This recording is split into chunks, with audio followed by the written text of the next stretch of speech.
ఒక ఆస్పత్రి ప్రాణాలను కాపాడాల్సిన ప్రదేశం. అక్కడికి వచ్చిన వాళ్ళు జీవించాలనే ఆశతో ఉన్నవాళ్లు. కానీ ఒక్క క్షణంలోనే అది మృతుల గూడెంగా మారింది. కాబూల్లో జరిగిన ఈ దాడి ఇప్పుడు ప్రపంచాన్ని కుదిపేస్తోంది. పాకిస్తాన్ వైమానిక దాడిలో 400 మందికి పైగా ప్రాణాలు కోల్పోయారు. వందల మంది గాయపడ్డారు. ఇది నిజంగా మిలిటెంట్ టార్గెట్ పై దాడా, లేదా మళ్లీ అమాయకులే యుద్ధానికి బలయ్యారా?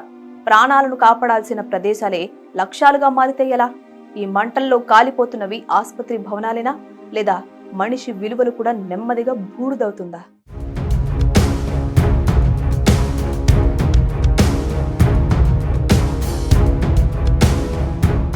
కాబూల్లో జరిగిన ఈ దాడి చాలా కాలంగా పెరుగుతూ వచ్చిన ఉద్రిక్తతలకు ఫలితం.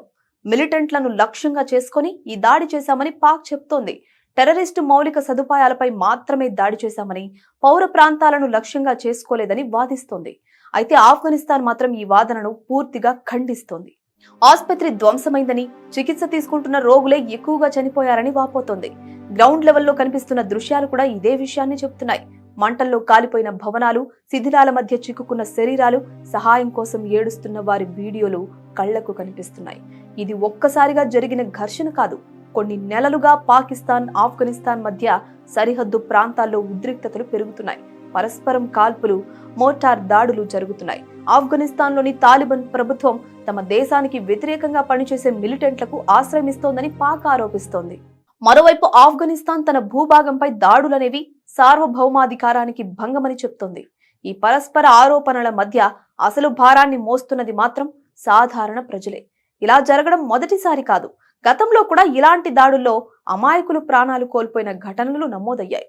మిలిటెంట్లపై దాడి పేరుతో జరిగిన అనేక ఆపరేషన్లలో గ్రామాలు, నివాస ప్రాంతాలు ప్రభావితమయ్యాయి. ప్రతిసారి ఒకే కథ వినిపించింది. మిలిటెంట్లని టార్గెట్ చేశాము అని చెప్తారు, కానీ రియాలిటీలో మాత్రం పౌరులే బలవుతారు. అంతర్జాతీయ న్యాయ వ్యవస్థ ప్రకారం పౌరులను లక్ష్యంగా చేసుకోవడం పూర్తిగా నిషేధం. ఆసుపత్రులు, చికిత్సా కేంద్రాలు, ప్రత్యేక రక్షణ పొందే ప్రాంతాలు, అలాంటి ప్రదేశాలు దెబ్బతింటే అది కేవలం సైనిక ఘటన కాదు, ఒక పెద్ద మానవ హక్కుల ఉల్లంఘనే అవుతుంది. అందుకే కాబూల్ ఘటనపై అంతర్జాతీయ స్థాయిలో కూడా ఆందోళన వ్యక్తమవుతోంది. ఇక ఈ ఘటన మరో పెద్ద వాస్తవాన్ని గుర్తు చేస్తోంది. యుద్ధాలు దేశాల మధ్య జరుగుతున్నట్లే కనిపించినా వాటి అసలు ప్రభావం సాధారణ ప్రజలపై పడుతోంది. బాంబులు పడే ప్రదేశాలు సరిహద్దులు కావు, మనుషులు నివసించే ప్రాంతాలే. ఒకవైపు భద్రత పేరుతో దాడులు జరుగుతుంటే, మరోవైపు ప్రాణాలు కోల్పోతోంది మాత్రం నిరాయుధులే. చివరికి గెలుపు, ఓటమి లెక్కలు రాజకీయ నాయకులకే పరిమితమవుతాయి, కానీ నష్టాలు మాత్రమే కుటుంబాలకే మిగులుతాయి. యుద్ధం ఎంత కాలం కొనసాగినా చివరికి చెల్లించాల్సిన ధర మాత్రం సాధారణ ప్రజల ప్రాణాలే.